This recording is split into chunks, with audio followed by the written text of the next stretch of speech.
Alhamdulillah, wassalatu wassalamu ala rasulillah Sayyidina wa maulana Muhammad ibn Abdillah wa ala alihi wa sahbihi wa man tabi'ahu wa wala.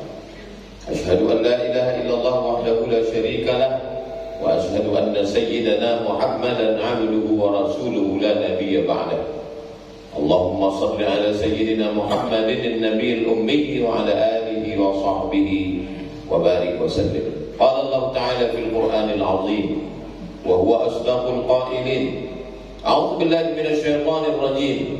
Ya ayyuhalladzina amanu taqullaha haqqa tuqatih wa la tamutunna illa wa antum muslimun.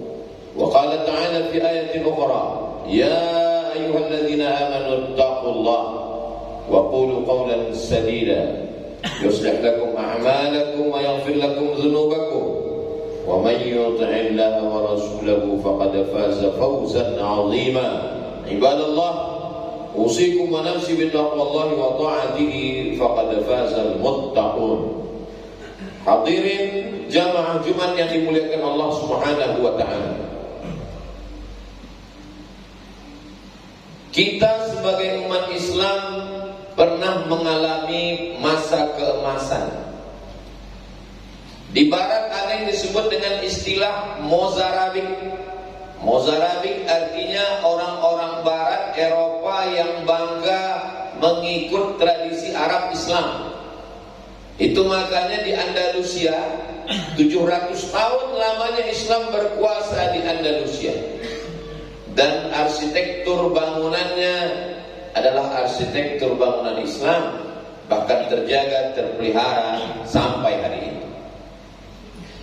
Panglima besar mereka bernama Richard the Lionheart. Richard berhati singa. Dialah panglima perang sekutu. Ketika sampai di Palestina, dia terkena penyakit demam, lalu berbaring di dalam kemah. Tiba-tiba di tengah malam datang seorang laki-laki berjubah dengan wajah tertutup, mengendap-endap dan sampai ke kemahnya. Laki-laki itu bernama Salahuddin Al-Ayyubi. Salahuddin Al-Ayyubi dengan mudahnya menembus barisan-barisan militer penjaga, dan dia sampai ke dalam kemah. Kata Salahuddin, kalau aku mau membunuhmu Richard, kau sudah mati malam ini. Tapi aku bukan banci. Aku seorang panglima perang. Aku datang ingin membawakan obat demam untuknya. Akhirnya Salahuddin Al-Ayyubi keluar lagi, tersentuh hati Richard. Dan pada akhirnya pasukan Richard kalah. Palestina digenggam umat Islam. Apa yang terjadi ketika Palestina dikuasai umat Islam? Lonceng-lonceng gereja Ortodoks Timur tetap tegak berdiri. Tidak ada yang terganggu. Orang Yahudi bebas melaksanakan ibadah, karena kita memiliki ajaran wala ana abidum ma'abadtum wala antum abiduna ma'abud lakum dinukum waliyadin. Lalu kemudian ketika Romawi Timur berpusat di Konstantinopel dengan raja-rajanya begitu bangga, hebat, sampai akhirnya ada seorang anak laki-laki dibawa oleh gurunya berziarah ke makam sahabat Nabi. Sahabat Nabi itu bernama Abu Ayyub Al-Ansari. Abu Ayyub Al-Ansari adalah orang yang meminjamkan rumahnya untuk satu rumah dengan Nabi Muhammad SAW ketika peristiwa hijrah dari kota Makkah ke Yathrib yang berubah menjadi nama Al-Madinah Al-Munawwarah.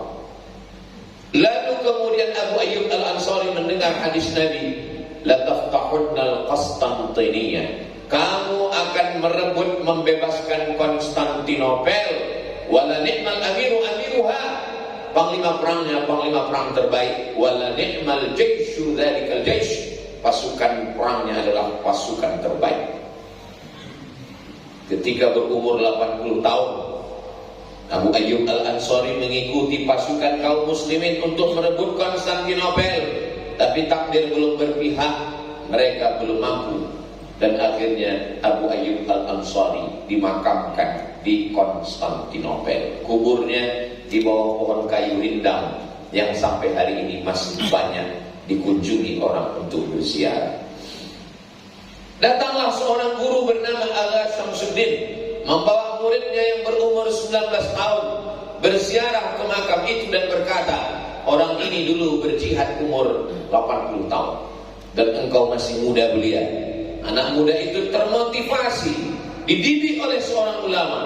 Akhirnya dialah yang merebut Konstantinopel.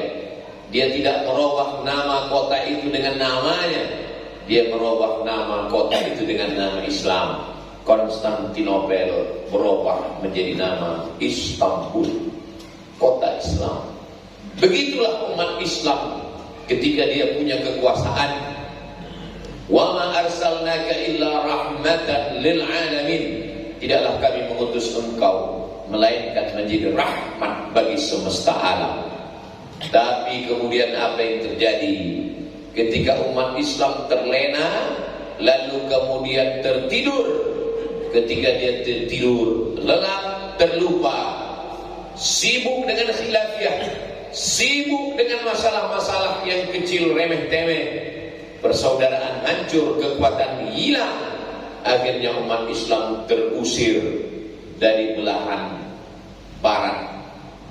Umat Islam cuma punya dua pilihan, murtad atau meninggalkan Andalusia. Akhirnya sebagian umat Islam meninggalkan Islam, mereka terpaksa. Lalu kemudian sebagiannya lari ke Maghribi. Sampai hari ini tidak boleh dikumandangkan azan di masjid-masjid tua yang ada di Andalusia, yang ada di Spanyol. Masjid-masjid dijadikan sebagai museum. Masjid-masjid hanya tinggal sejarah. Batu-batu tua bertuliskan kaligrafi ayat Quran yang indah dengan mihrab berlapiskan emas menjadi sejarah bahwa umat Islam pernah berkuasa. Hari berganti musim berubah, mereka mulai berdatangan menjajah umat Islam. Lalu kemudian mereka meninggalkan negeri jajahannya.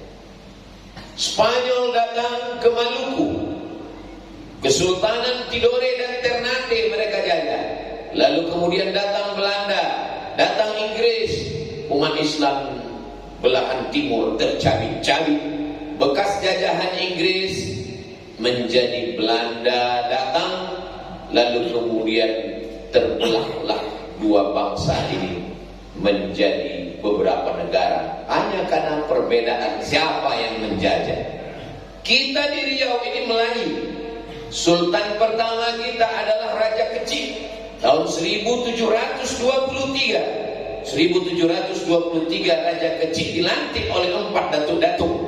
Maka dia sultan pertama kerajaan Siak, Sri Indrapura. Dari mana Raja Kecil datang? Raja Kecil datang dari Johor, Malaysia.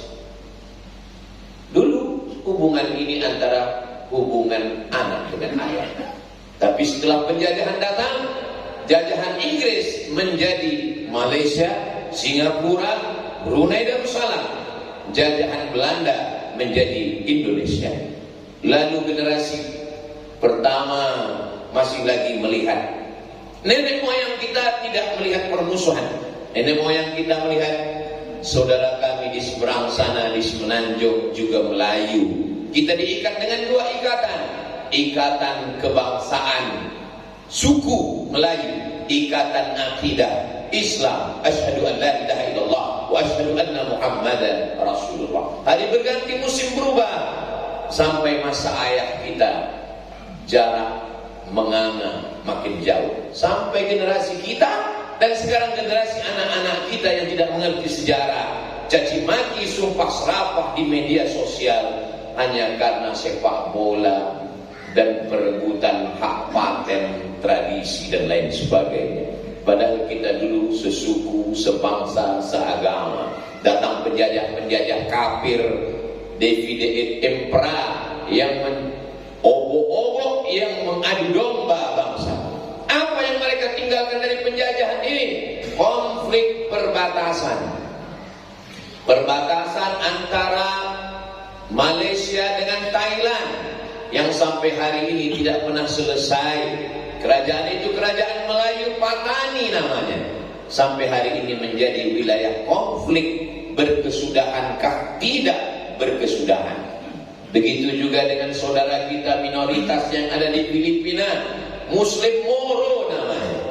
Muslim Moro teraniaya, Muslim Moro terzolimi, Muslim Patani teraniaya. Semua perbatasan-perbatasan yang ditinggalkan penjajahan Eropa teraniaya. Antara Malaysia dengan Thailand, Patani. Ulama-ulama besar, salah satunya adalah Syekh Daud Al-Fatani, mursyid tarekat Sattariyah. Makamnya di samping makam sahabat Nabi Abdullah bin Abbas di kota Taif. Di dekat pintu Taif ada masjid Abdullah bin Abbas. Di samping masjid itu makam Syekh Daud Fatani. Murid-muridnya menyebar ke Nusantara, tapi kampung halamannya sekarang menjadi wilayah perebutan, dijajah oleh Siam yang sekarang berubah menjadi Thailand, negeri Thai. Begitu juga dengan saudara kita kaum minoritas yang ada di Moro, di Filipina. Begitu juga yang terjadi antara perbatasan India dengan Pakistan. Ada yang disebut dengan Kashmir. Kashmir surganya dunia, tapi menjadi wilayah konflik. Siapa yang meninggalkan? Yang meninggalkannya adalah Inggris. Inggris adalah induk dari segala kejahatan dunia hari ini.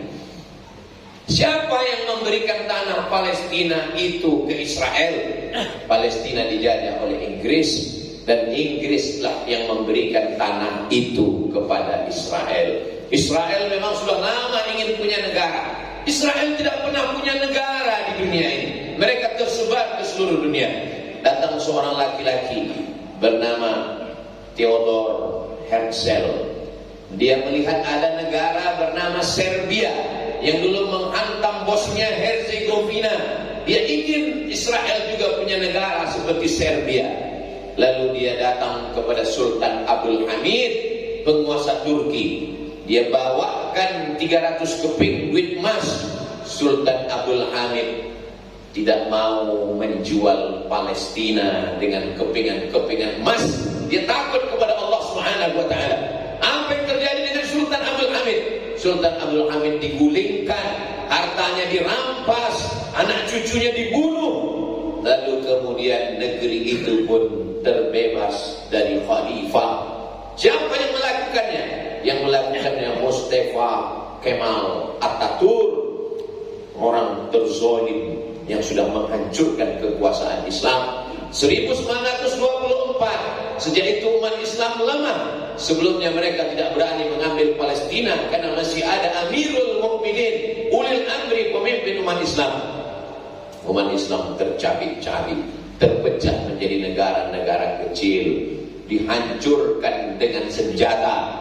Negeri yang kecil-kecil tadi tinggal hanya beberapa orang di surau langgar dan musola. Dan di musola itu pun lagi diadu domba dengan masalah khilafiyah antara usolli dengan tidak usolli, antara kaki celana menutup mata kaki atau tidak, antara kunut subuh atau tidak, antara zikir jahar atau tidak, antara tahlil atau tidak.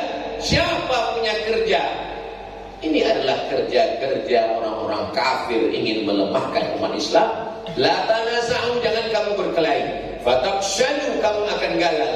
Wa tadhhaba rihukum, kamu akan kehilangan semangat. Puncak daripada kelemahan umat Islam adalah ketika kiblatnya dirampas. 2 juta orang merana, mati kelaparan. Gambarnya ditonton setiap hari, tapi umat Islam tidak bisa berbuat apa-apa. Negeri yang diberi Allah Ta'ala minyak, diberi gas, kaya raya, bukannya menolong dan membantu, malah mengundang Trump, memberikan pesawat mewah, memberikan uang, dan uang itu dari hasil jamaah haji Indonesia yang berkunjung ke Baitullah. Kita sampai pada titik terlemah umat Islam hari ini, dan tidak ada satupun mereka yang berkuar-kuar, yang berani berteriak membid'ah-bid'ahkan. Tidak ada satupun mereka yang berani berkata-kata bahwa perbuatan itu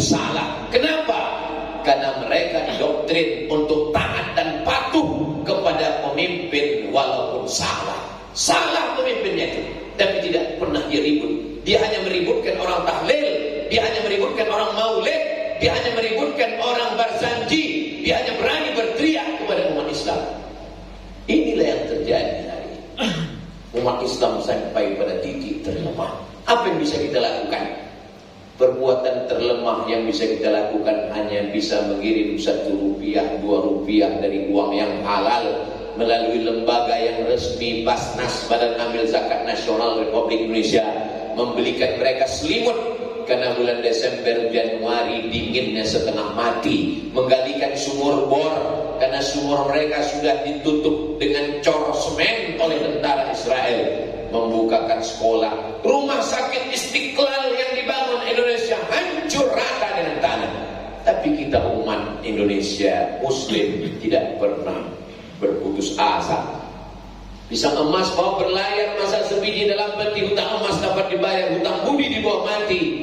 Karena yang pertama mengakui kemerdekaan Republik Indonesia adalah Mesir, Jamaluddin, Salahuddin Al-Ayyubi dulu, lalu kemudian Gamal Abdul Nasir dari Mesir.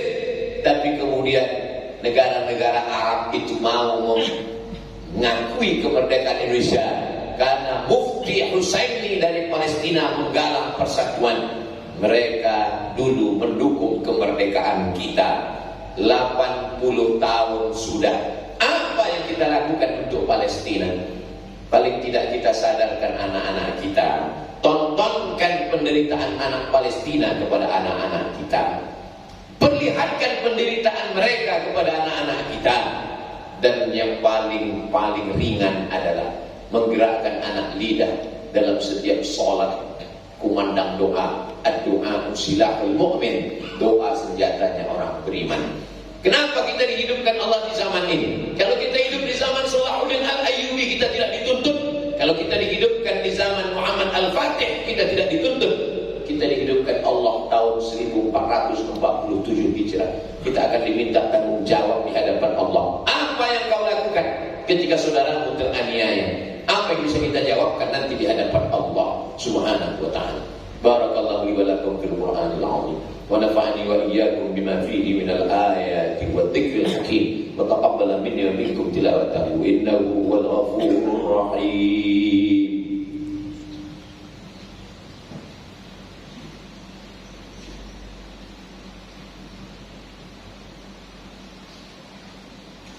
Alhamdulillahilladzi bi ni'matihi tatimmus shalihat wassalatu wassalamu ala sayyidis sadat wa ala alihi wa ashabihi ahli al-fadail wal karamat. Asyhadu an la ilaha illallah wahdahu la syarika lah wa asyhadu anna Muhammadan 'abduhu wa rasuluh la nabiyya ba'dah. Allahumma shalli ala sayyidina Muhammadin an-nabiyil ummi wa ala alihi wa sahbihi wa barik wa sallim. Qala Allah ta'ala fil Qur'anil 'azim وهو أصدق القائلين أعوذ بالله من الشيطان الرجيم بسم الله الرحمن الرحيم والعصر إن الإنسان لفي خسر إلا الذين آمنوا وعملوا الصالحات وتواصوا بالحق وتواصوا بالصبر. وقال تعالى في آية أخرى إن الله وملائكته يصلون على النبي يا أيها الذين آمنوا صلوا عليه وسلموا تسليما. اللهم اغفر للمسلمين والمسلمات والمؤمنين والمؤمنات الأحياء منهم والأموات برحمتك يا أرحم الراحمين. اللهم انصر الإسلام والمسلمين. اللهم انصر إخواننا المجاهدين في فلسطين ودمر أعداءك أعداء الدين. اللهم شدد شملهم وفرق جمعهم واجعل كيدهم في نحورهم. اللهم زلزلهم زلزالا شديدا. اللهم ادفع عنا الغلاء والوباء والفحشاء والربا والزنا والمنكر والسيوف المختلفة والشدائد والمحن ما ظهر منها وما بطن من بلادنا هذا إندونيسيا خاصة ومن بلدان المسلمين عامة. عباد الله أوصيكم ونفسي بتقوى الله وطاعته فقد فاز المتقون. إن الله يأمر بالعدل والإحسان وإيتاء ذي القربى وينهى عن الفحشاء والمنكر والبغي يعظكم لعلكم تذكرون. واذكروا الله العظيم يذكركم واسألوه من فضله يعطكم ولذكر الله أكبر والله يعلم ما تصنعون. أقم الصلاة.